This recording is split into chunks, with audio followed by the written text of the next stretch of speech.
Sometimes data can tell two opposite stories at the same time. That's Simpson's paradox. Here's the basic idea. You look at the overall data and see one trend. Then you break the data into meaningful groups, and inside every single group, the trend reverses. Nothing is miscalculated. Nothing is cherry-picked. The math is correct. That reversal is Simpson's paradox. More precisely, Simpson's paradox happens when the relationship between a variable x and an outcome y changes direction after you condition on a third variable, usually called z. Aggregated data says x is better. Every subgroup says x is worse. Or the other way around. A classic example comes from medicine. Imagine two treatments for kidney stones, A and B. Patients fall into two groups, small stones and large stones. For small stones, treatment A has a higher success rate than B. For large stones, A also has a higher success rate than B, so A is better in both groups. Now combine the data. Suddenly, treatment B has a higher overall success rate than A. That's Simpson's paradox.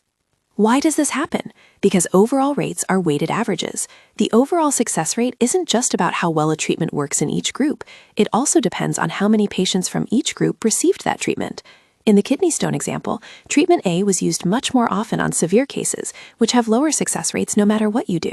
Treatment B was used more often on easier cases. Different group sizes create different weights, and those weights can flip the overall result. The third variable, stone size, matters because it affects both which treatment patients get and how likely they are to recover. That makes it a confounder. When you ignore it, you mix together patients who are not comparable.